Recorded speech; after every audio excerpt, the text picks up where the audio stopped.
going to do the whole Scottish accent for this one because it's a lot of work. This is a disassembly line, I suppose, that was born out of necessity. Here we have an Asvine V169, and I've actually come to really love this pen, but I hadn't used it in a while, and the vacuum mechanism kind of gave up on me a bit. You see, I operated it, and the seal that you can see on the inside, that seal popped off. Now, I could, with these pens, what's really nice is you can unscrew the section, and I was able to pop that seal back in, but there is also, and right now you can't really see that, but there is also a tiny little rubber O-ring that popped off, and I simply could not put that back on. I'll try to show you what that O-ring is there for. And then I thought to myself, there must be a way to disassemble this thing. And with a little bit of examination, I didn't actually check if there's videos of this online already, but with a little bit of examination, I saw that on the inside, I really don't know if you can see this because we're speaking tiny details. On the inside there, you might be able to see that there is sort of a slot. Can you see that? There's a metal part with a slot. I'll show you that better when it comes out. Now, that slot keeps this turning knob in place, which is a little loose, as you can see, but it's like that.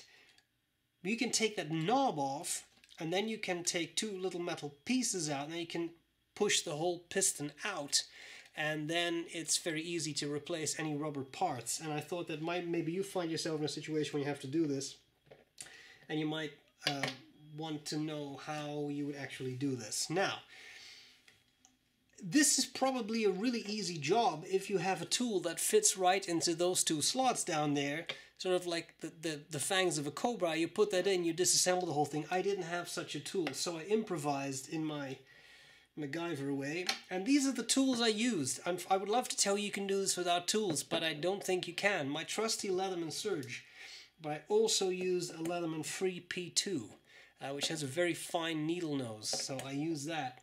And the final thing I used, actually very simple, this is this once held asparagus together, but I took this rubber band, I cut it in two pieces, that'll come in handy. And then I used this bit kit from Leatherman, and I took out this tiny little, it's not even a micro bit, this nano bit, which doesn't really, my Leatherman does not actually have a bit holder that fits that specific bit. The old ones did, I think, anyway, it doesn't matter. Here's what I did. The first bit is incredibly awkward, and I hope I can reproduce it on camera. I put down a piece of rubber so that this doesn't move too much. Let me actually do that on camera so you can see what I'm doing, sorry. Now my idea was if I could slip the tiny flathead bit of this bit, God, into the slit. Oh, it's rhyming, and the bits and the slits, it's wonderful. If I could do that, and then I could hold it in place, and to do that I just use some more of that rubber, and this is not nearly as easy as it seems. I might be able to unscrew that part, and you can, but it's a little finicky. I dropped this part, it's going really well. It's a little finicky, so what I found really helps is if you put this in, you put some downward pressure on it, okay? So now, I don't even know if you could see that, I've basically slipped this in, but it's in that slot, in the metal piece in there, yeah?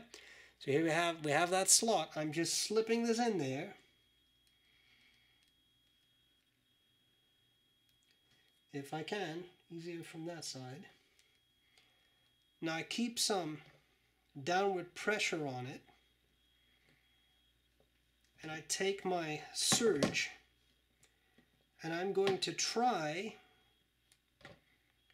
to squeeze these two bits together with the round nose end, which is not easy. Once I have done, oh my god, once I have done that, which again, it's not easy because it's all slippery. And again, there is probably a really nice dedicated tool to do this. I just don't have it.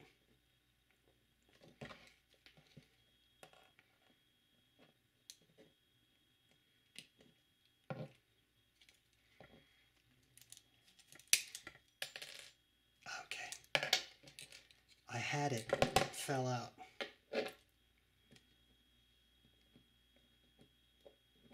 I'm probably going to be editing like 20 minutes out of this. Okay, grab that.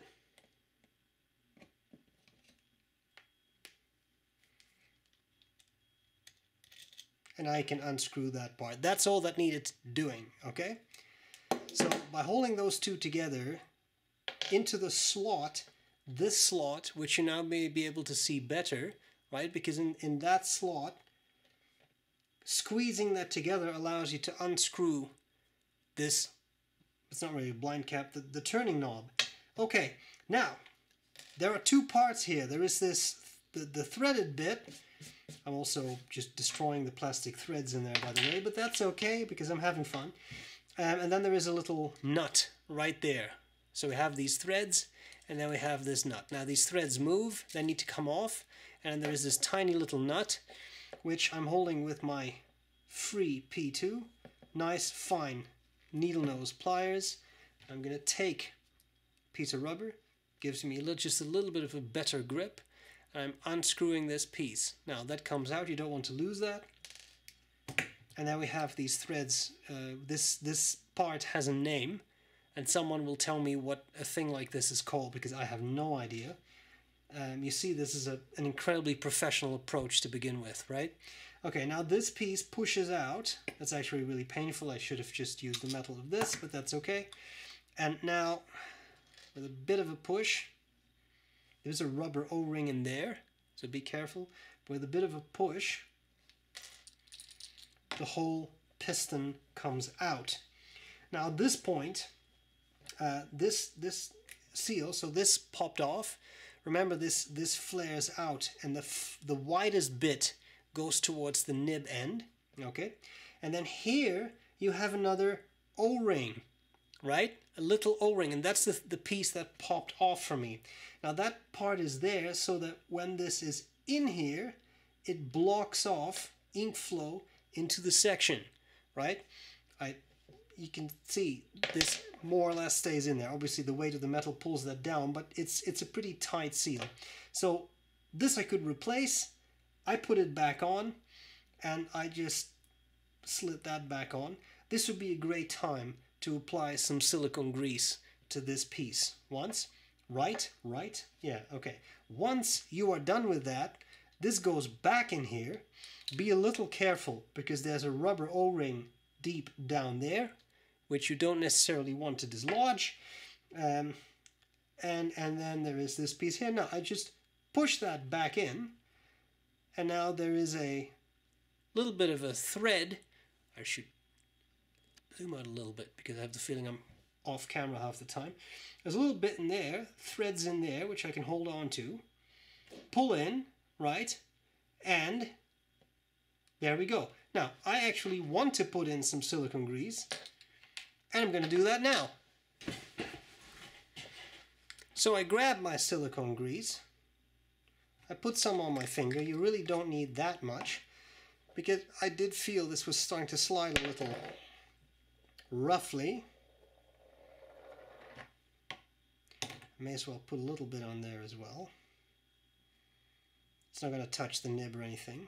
I'll just grab tissue, make sure my finger is not all siliconed up, and I slide it back in, right? Remember, this goes back in there, a little bit of fiddling, there we go, felt a little bit of grease there. Okay, now I have these threads here. I pull out this piece, and I'm going to reassemble it. Now remember, that bit with the slot goes towards the nib, because you have to be able to stick this into the turning knob and be able to hold on to that, right? I need one of those little pronged tools, which also have a name that I don't know. Okay, this I think I screwed that in by hand as far as it went, so that's great. Now we have this. Now this needs to go back in there, and the advantage is I think you can do it by hand a little bit. And now I have to do that stupid trick again. Let me whip out my tool.